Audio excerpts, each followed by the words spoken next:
to interior proteins like enzymes, nuclear receptors, and those sorts of things. Okay. Even and as a side note, okay, just to keep in mind, even if a drug is extremely water soluble, okay, it can still get across the cell membrane if there is a carrier protein that is capable of binding to it and transporting it across that membrane. So just because a drug's not lipid soluble doesn't mean it can't gain access to the interior of a cell, but it's probably less likely depending on the cell and the types of proteins it has. Okay. All right. Next question. What parts of the drug molecule could potentially form chemical bonds between itself and the target protein? And if you're gonna answer this question, maybe take a guess at what type of bonds might form. Like a hydrogen bond. Okay, good. A hydrogen bond. Okay, so Dagmawi, which functionality there do you think might form a hydrogen bond? The HOs. Yep, the hydroxyl groups, right? Absolutely, definitely. That's a key feature, and that's one that Ernesto picked up on before. Okay, what else? The carboxylic ones. Okay, the carboxylic ones. Okay, what kind of bonds can they form? Hydrogen bonds. Okay, or ionic. So ionic interactions. Okay, because remember your carboxyl groups can pick up, they can either hold a positive or negative charge depending on the pH of the solution that they're immersed in.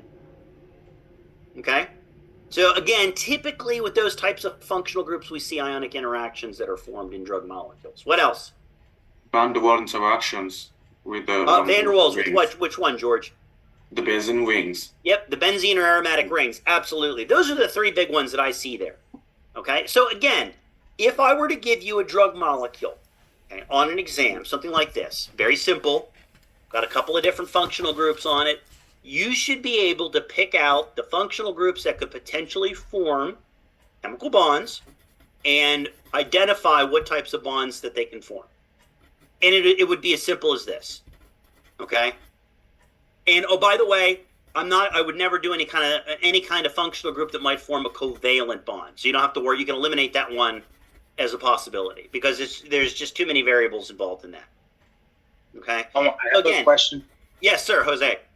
So, the carboxylic acid would have to lose its hydrogen to form an ionic bond, right? Yes, that's correct.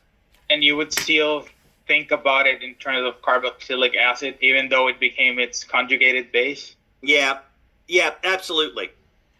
Okay. Okay? Okay. All right, any other questions?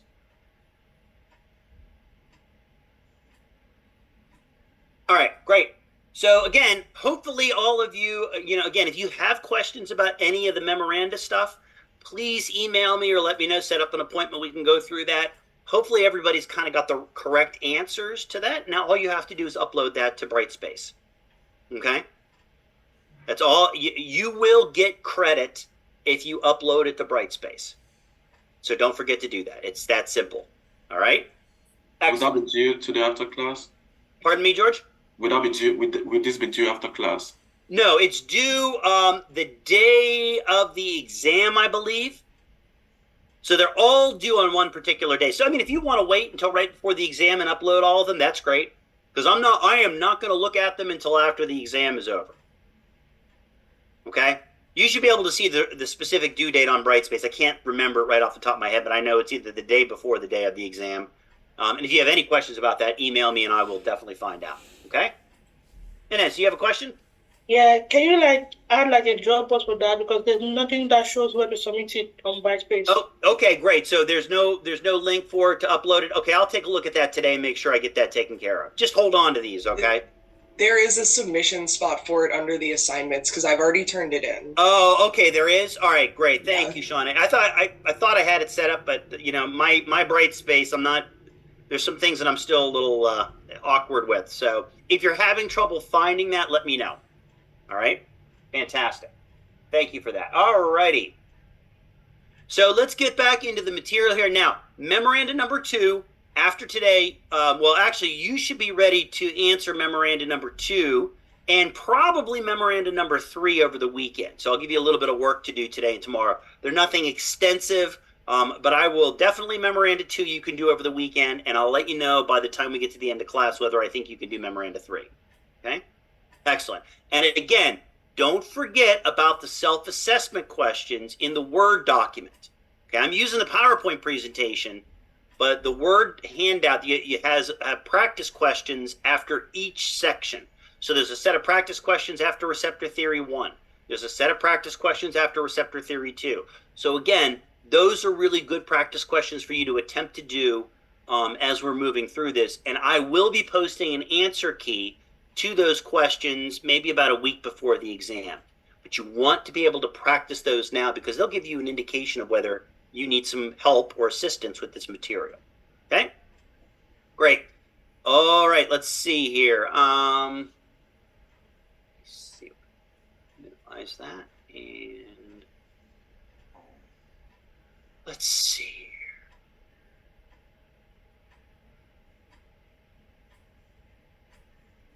Can you guys see the PowerPoint slide? Can you see it okay? Someone who's got their, give me a thumbs up. Nope, I'm you seeing can't see it? your, Sorry, guys. your face. Okay, hold on. Let me stop sharing.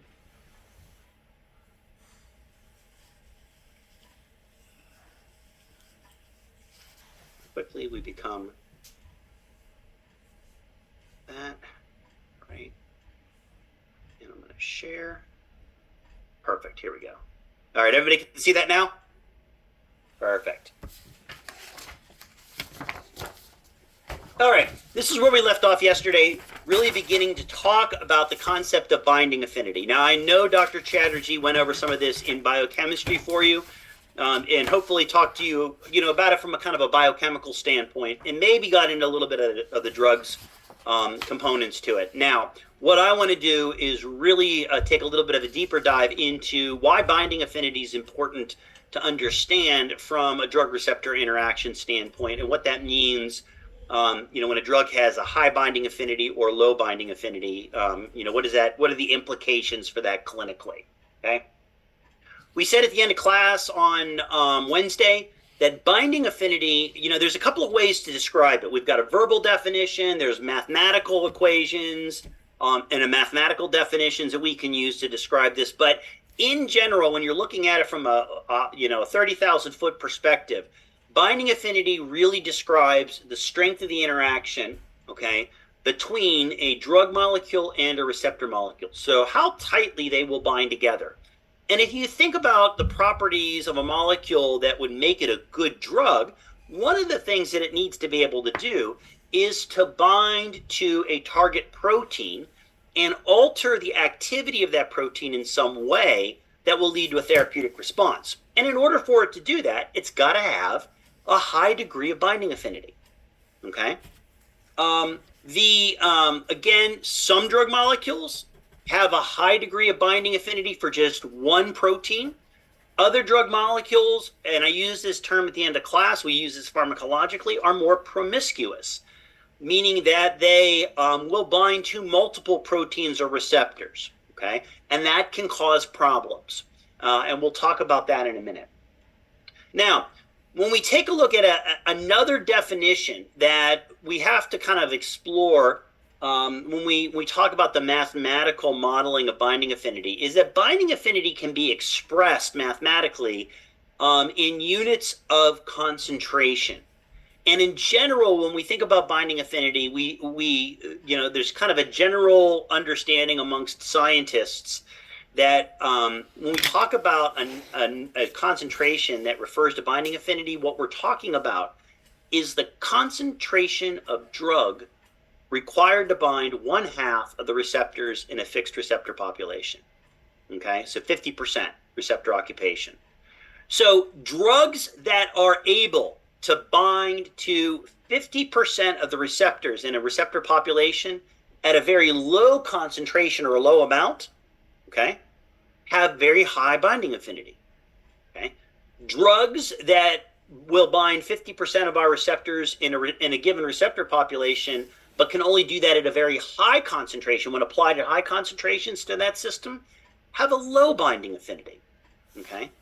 And the thing to always remember when we're talking about this particular scenario that I talked about is that the number of drug molecules in your biological system will always greatly, greatly, greatly outnumber the number of receptors that you have.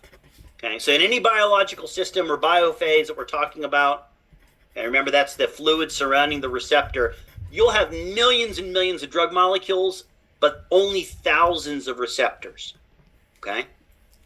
So again, KD can also be described as a concentration of drug required to bind 1/2 of the receptors in a given receptor population. Now, what does those concentration look like for most therapeutic drugs on the market today? Typically, these drugs, in order for them to be relatively useful therapeutically, will have a KD value between 1 and 100 nanomolar. Okay? That's a really good range for a drug molecule. That would indicate that that drug has pretty decent affinity. Okay? There are going to be some metric units, and I want you to write this down because I don't have it in the notes, and if you're not really great with the metric system, and you probably aren't with some of these units, you need to know these units, okay? So nanomolar, or lowercase n, capital M, like I have right up here, okay? That is 10 to the minus 9th molar, okay? So it's a pretty small concentration. That's 10 to the minus 9th, nano 9. Got it? All right. Another unit of concentration that we often use when talking about drug binding affinity is something called picomolar. Okay. Well, sort of like a small letter P. That is 10 to the minus 12 picomolar. That's really, really tiny. So if a drug has a KD value that's in the picomolar range, boy, it really binds very, very tightly because you only need a tiny, tiny amount of drug to bind 1/2 of the receptors in your receptor population. Okay? On the other end of the spectrum, okay, and again, I will use these units in example and maybe on the exam, so you need to know them. On the other end of the spectrum, as we kind of get a little bit larger, we've got micromolar. Okay, it's kind of a lowercase u with a capital M, and I'll show you that in a minute. Okay, micromolar. That's 10 to the minus 6. Still a pretty small concentration, but again, as we start to get into that micromolar range, the drug affinity is going to be lower. Okay. And then the other unit of concentration, which is one you probably are familiar with, is millimolar. Lowercase m, capital M, right? Millimolar, and that's 10 to the minus 3. Okay? And Degma, will you have your hand raised? Yes. So the higher the KD, the lower the binding. Yeah. So the larger the KD value, okay? So let's say we have a drug that has a KD value of 1 millimolar for its receptor. It's got very poor binding affinity. Very, very, very poor. Okay? But if we had a second drug, and let's say its KD value was 1 picomolar, okay, on the total opposite end of the spectrum, that's a very tiny number. That means it's got a very good binding affinity. Extremely good, extremely high. So for those of you math geeks out there, there's an inverse relationship between the KD value, okay, and the degree of binding that we have. Small KD values or tiny KD values, high binding affinity, okay? Low KD values, okay, or big KD values, okay, like millimolar, low binding affinity or poor binding affinity, okay? We're going to do some exercises with this so you're straight on that, okay? But I think you said low. That wouldn't be inversely proportional. So again, when you're talking about these values, if you've got a very large KD value, like millimolar, okay, you're going to have low binding affinity. All right? Low binding affinity means that that drug's just not going to bind to the receptor very well. If you've got a very tiny, okay, or small KD value, okay, like nanomolar or picomolar, that's an indication that there's very high binding between a drug and a receptor, okay? And it's gonna be a lot easier, you know, look, when I first learned this, my brain went like, okay? And it was when I started playing with some KD values and numbers and really started to look at this, it really helped me to understand and get a better grasp on this. So we'll do that in a minute. All right, characteristics of binding affinity, okay? Binding of a drug to receptor, as we've already noted, can be reversible or irreversible, depending on the type of chemical bond that forms between those two molecules, right? Okay. Binding of the drug to a receptor, and we've already talked about this, is a stereoselective reaction. So if you have a drug when it's manufactured that comes out as two stereoisomers or as a racemic mixture, okay, typically only one optical isomer will bind to a target protein, not the other one. Okay? And the specificity of drug receptor interactions is absolutely not absolute. Okay? I cannot think of in my head of a single drug molecule that will bind to only one receptor. Okay? I can't think of one. I don't think the one exists. Okay? Every drug molecule has a certain degree of promiscuity to it. And, you know, a lot of that depends on, let's say you have a drug that has got really great binding affinity for its target receptor, okay? Really good binding affinity for it. But you start to give it at larger and larger amounts, okay? Because you're trying to reach a therapeutic endpoint that you can't with a low dose of the drug. The more drug that you give, the greater the probability is that it will start to interact with other proteins and receptors that you don't want it to, even if it's got really good binding affinity for its target protein. Okay? All right. Let's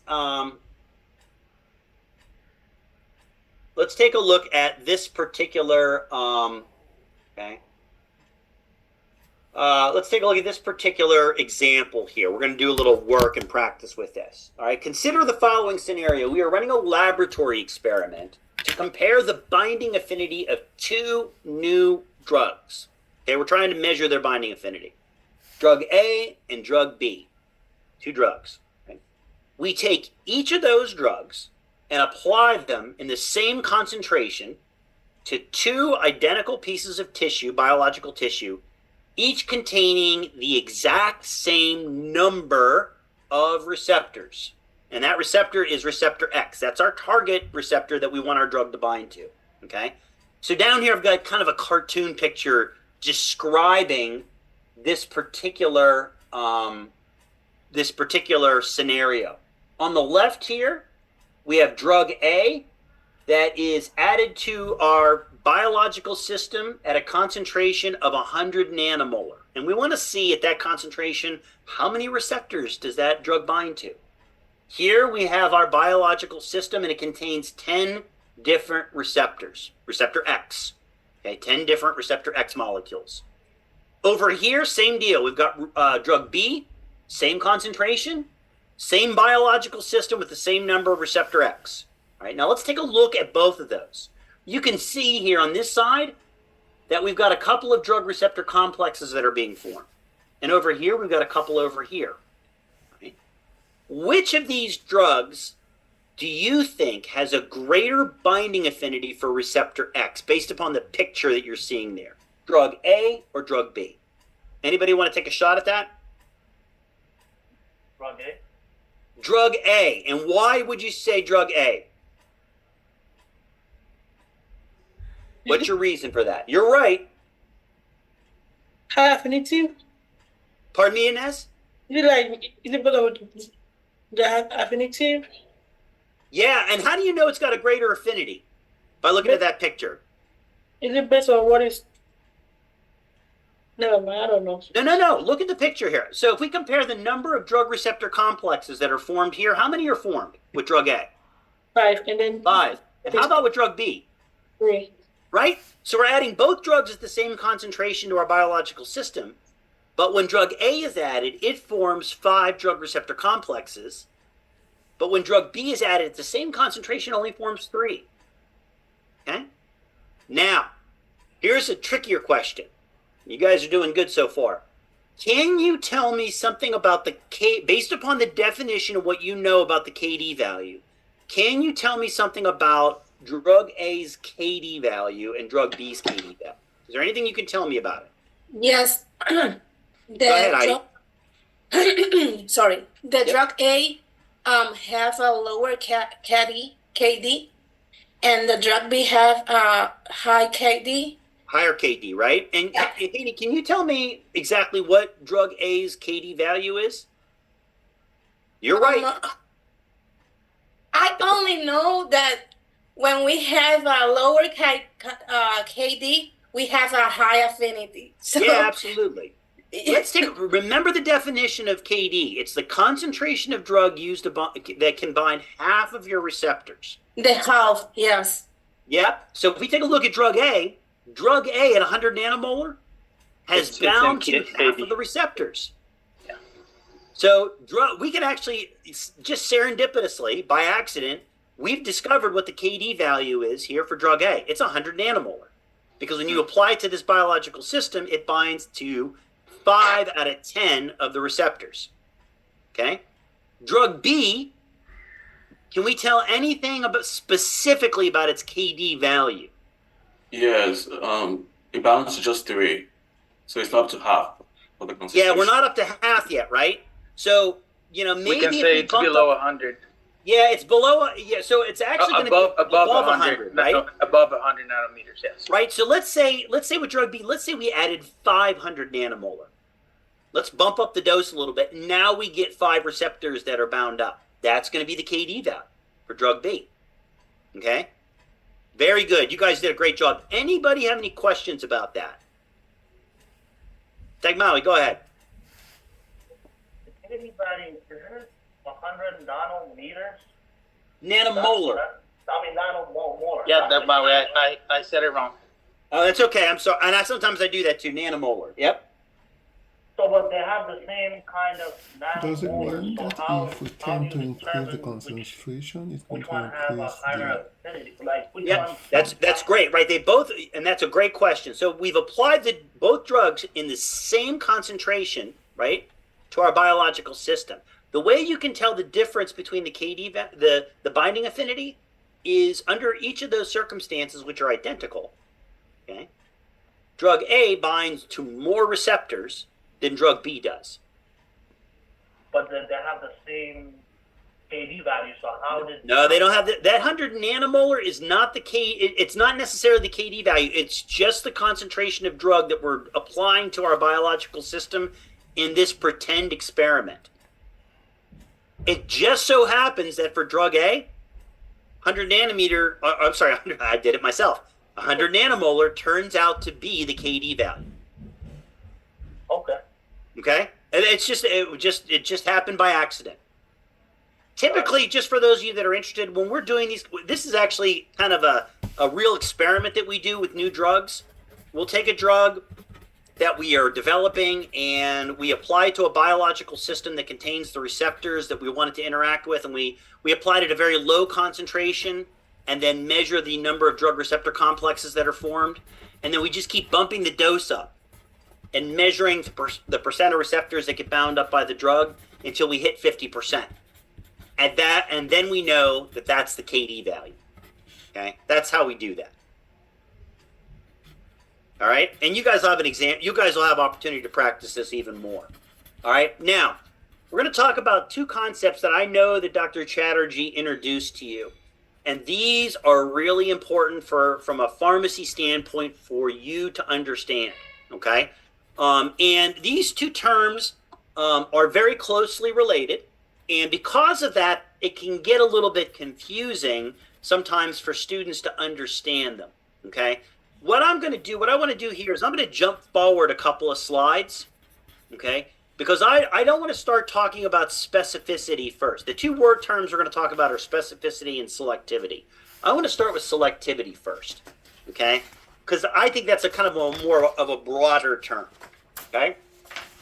So selectivity, if you take a look at the definition on the screen, is a term that describes the ability of a drug to select or distinguish between similar receptor types. Okay. It also is sometimes described as the preference that a drug has for one receptor type over another. Okay?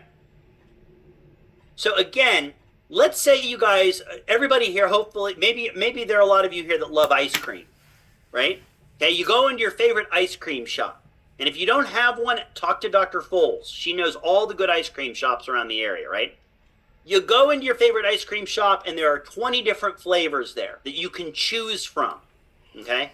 And maybe you really, really like chocolate-based ice creams, but you don't like ice creams that are kind of based on vanilla, right?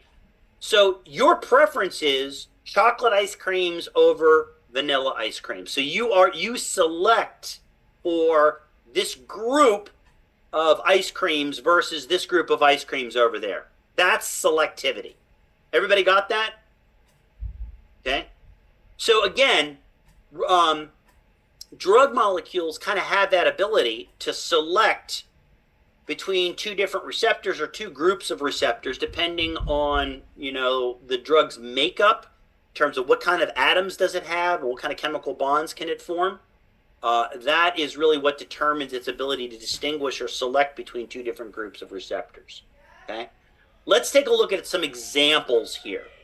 All right, and again, keep that ice cream example in your head. All right, drug A is given to a biological system at a dose of 4 milligrams. Okay, the system that the drug's being applied to contains 4 different types of receptors.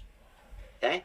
Receptor X, Y, Z, actually 3 different types of receptors. There's a typo there. All right, X, Y, and Z. We have 3 different types of receptors in this biological system. At a dose of 4 milligrams, drug A, okay, is selective for receptor X over receptor Y and Z. Okay, so to take that back to the ice cream shop analogy, let's say you go into your favorite ice cream store and they've got 3 flavors. They've got 1 chocolate flavor, okay, chocolate mocha ice cream, we'll say, okay, and they've got 2 vanilla-based flavors with vanilla ice cream, maybe vanilla with cherries in it and vanilla caramel swirl. All right, you go into that shop, okay, and you are going to choose the chocolate mocha over the 2 vanilla ice creams. That's exactly what we're talking about here. Okay, everybody got that? So you're just picking one out of a group, right? Here's another more clinical or physiologic based example. Bronchial smooth muscle, that's a smooth muscle in your lungs, expresses 4 types of adrenergic receptors. Okay, alpha 1, alpha 2, beta 1, and beta 2. Okay, at a dose of 10 milligrams, epinephrine is selective for beta 1 and beta 2 over alpha 1 and alpha 2 because of its unique chemical structure and its ability to better interact with beta 1 and beta 2 receptors over alpha receptors. Okay? So again, every drug has some degree of selectivity. Okay? And it will be able to distinguish or choose one or more drugs over another group of drugs. Just like you when you go into the ice cream shop, okay, you're going to take a look at what's available and you're going to select your favorite ice cream based upon your flavor preferences. Everybody got that? On how much money you have. And how much money you have. Excellent, right? Now, one of the things that's important to understand is that selectivity is not a fixed thing for drugs, okay? Drugs can actually lose selectivity, okay, if you apply them at higher and higher doses in your biological system, okay? So if we go back to our ice cream shop analogy, let's say that you've just had a great dinner downtown Baltimore, and you go visit your favorite ice cream shop there for dessert, and you're kind of full, but you still got enough room for ice cream. So you're going to go in there and you're going to say, well, I only have an appetite for one kind of ice cream. I'm going to pick my absolute favorite. All right? Okay. Now, if you go into that ice cream shop and you're starving, okay, you might pick lots of different types of ice cream because you don't care. You're super hungry. Okay? You've lost selectivity because of the hunger that you're feeling. Okay? Same thing goes with drugs. The higher the dose of drug that you give, the less selectivity it has. Okay? Got it? Can you repeat Who's got questions about that? Can you repeat it one more time? Yep. So again, as you increase the dose of drug that you give a patient or apply to a biological system, you will tend to lose selectivity. Okay? Your drug will lose the ability to select between one receptor over another. That's why we always want to try to give the lowest dose of drug that we can to our patient and still get the desired therapeutic response. Because the more drug we give, the greater the probability of side effects occurring. And one of the reasons for that is the loss of selectivity that we get with a drug. George, I see you have your hand up. So, in this case, the bronchial smooth muscle case, so if the dose was increased, for example, to 20 mg, that means the selectivity could go towards the alpha 1 and alpha 2 as well. Absolutely, George. That's a great example. So if we take a look at example number 2 that I just talked about, George is saying, look, at 10 milligrams, we know that epinephrine can select between beta receptors and alpha receptors, and it has a preference for beta receptors. But what happens if we bump that dose of epinephrine up to 20 milligrams or 50 milligrams or 100 milligrams? That's a great question. And what will happen is that as that dose of epinephrine gets bumped up, we start to lose selectivity. So maybe at a dose of 20 milligrams, epinephrine will now activate not only beta 1 and beta 2 receptors, but now it may start to activate alpha 1 receptors. Okay? And maybe if we bump that dose of epinephrine up to 50 milligrams, now it's going to activate or bind to beta 1, beta 2, alpha 1, and alpha 2. You see that? That's a great example. You can do the same thing for the first example too. Okay? Dose of the drug is important for determining selectivity. And the lower the dose that we can give, the better the selectivity we're going to get. Okay? Okay? Everybody got that? Okay? And again, this slide is really just a verbal description of what we just talked about. Okay? Selectivity is a dose-dependent phenomenon. Okay? And as the dose of drug gets higher, the ability of the drug to distinguish between two separate receptors or two separate groups of receptors starts to diminish. Okay? All right? And here are those examples, all right, that George was talking about, and we have new doses here. Same examples as on the last slide. We've just got bigger doses here. Okay?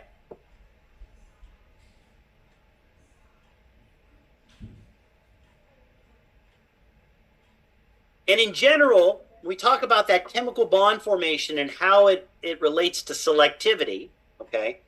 You know, drugs that are able to bind to receptors using van der Waals interactions tend to be more selective than drugs that may only or primarily rely on something like an ionic bond. Because in order for a van der Waals bond to form between a drug and a receptor molecule, they have to get really, really close together. And so that drug molecule has to be really selective for that receptor in order for those van der Waals interactions to occur. Okay? All right. That's selectivity. Let's talk about specificity. This is kind of an extension of selectivity. And specificity is a term that's going to provide you with a lot of really important information about a drug. Okay? This is a kind of all specificity is a list of receptors that a drug will interact with at a particular dose given. Okay? It's just a list of drugs. It doesn't tell you anything about the drugs. Again, it doesn't tell you about the ability of the drug to distinguish or select between two different groups of receptors. Okay? It just gives you a list of, hey, at 4 milligrams, drug X will interact with receptors A, B, and C. That's specificity. Drug X is specific for receptor A, B, and C. And I got some examples here. Okay? So, for example, drug A is specific for receptor X, meaning that it will interact with receptor X at 4 milligrams. And that's it. That's the only receptor it will interact with the drug X. Okay? So we're not talking about another group of receptors or receptors that it's selecting between or distinguishing between. All we're saying is that at that dose, drug A will interact with receptor X. Okay? Epinephrine is specific for beta 1 and beta 2 receptors at a dose of 10 milligrams. So these are similar to the other examples that I gave you, right? Selectivity tells us that at that dose, epinephrine will select for beta 1 and beta 2 receptors over alpha receptors. Specificity tells us these are the two receptors that the drug will interact with at this dose. That's it. Okay? And just like with selectivity, as you increase the dose of drug, we start to lose specificity. And the list of receptors that a drug will interact with will start to increase. Okay? So again, if you go into your ice cream shop and you've just had a great meal and you're not very hungry, you may only be specific for one type of ice cream. Okay? But if you go into that ice cream shop and you're really hungry, you might choose 3 or 4 different ice creams that you want to eat. Okay? So you're specific for those 3 or 4 ice creams at that level of hunger. Make sense? If you're not very hungry, you may only choose to eat one type of ice cream. So you're specific for that type. Okay? Selectivity tells me, okay, that, again, your preference is chocolate over vanilla types of ice creams. Okay? Specificity will tell me what type of chocolate-based ice creams you will eat when you are for dessert, after you've eaten a meal. Okay? And that list will grow if you're super hungry. Everybody got that? Let's take a look at some practical examples here. We'll stop talking about ice cream because I'm starting to get hungry, even though it's only 10:35 in the morning. Okay? I'm going to go out and get some ice cream if the roads aren't too bad. All right? At any rate, and then once we get through this table, we're going to take a break. I'll let you guys digest this. I'll answer any questions, and then we'll come back and continue. Okay?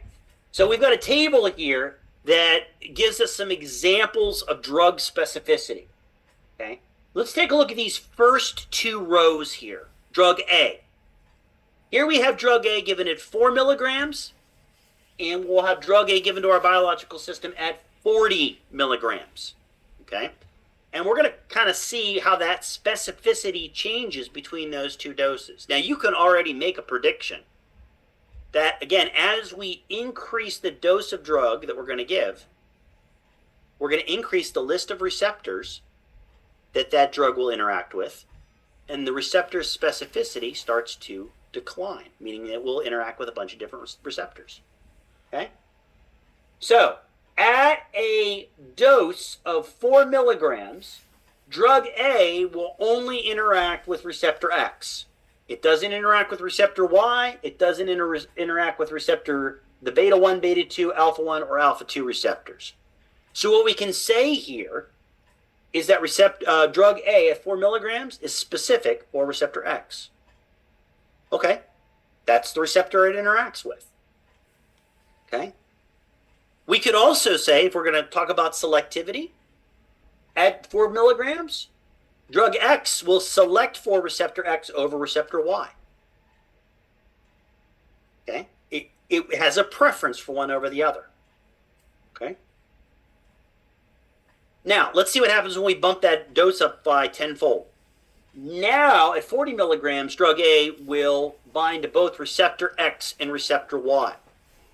So its specificity is drug A is specific at 40 milligrams for receptor X and receptor Y. That's the list. Okay? And what can we say about selectivity here? Okay? We could say at 40 milligrams, drug A is selective for the receptor XY family over the family of adrenergic receptors, beta 1, beta 2, alpha 1, and alpha 2. It has a preference for one over the other. Everybody got that?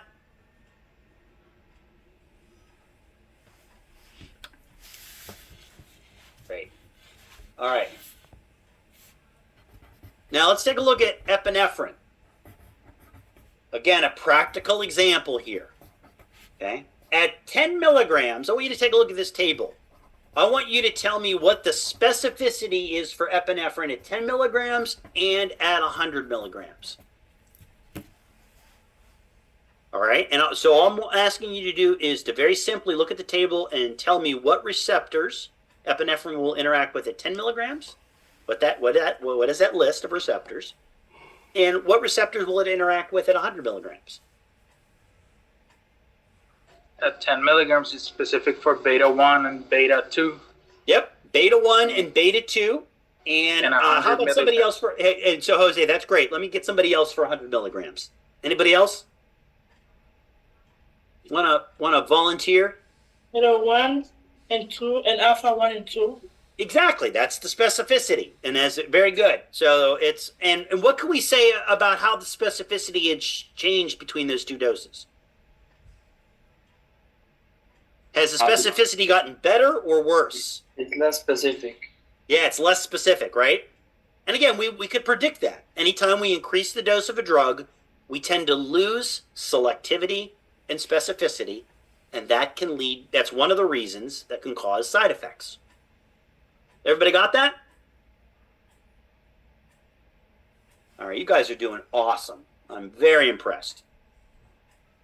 Here's a study stop, and we're going to get, this is a perfect time. Let's take 10 minutes, okay? I'm going to stick around for a few minutes. If you've got questions, stay on here, and we can talk about that. Otherwise, I will give you a 2-minute warning when we're getting back. Let's try to come back to 10:40, okay?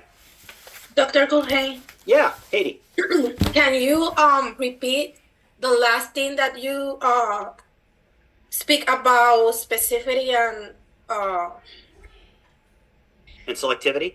selectivity? Yes. Absolutely. So I think, Heidi, as a pharmacist, okay, I think what's really important, the important take-home message for you, okay, is that I think we can all understand and understand that, look, the more drug that we give a patient, the greater the probability that we're going to get side effects, right? Now, that's important to understand as a pharmacist. And I think it's also important for you to understand why that could potentially occur from a pharmacology perspective, right? Or from a biological perspective. And the reason for that is the more drug that you give a patient, okay, what you'll start to do is you start to lose specificity and selectivity. Thank you. And that increases the probability that a drug will interact with other types of receptors or enzymes that you don't want them to, that you don't want it to, okay? Okay, so when you when the drug is more higher, then you start to lose specificity and selectivity, right? Absolutely. That's exactly correct. I like the way that you Okay. said that. Okay, thank Great. you. Thank you. Anybody else have any questions? So for the 100 milligram epinephrine, it's basically almost the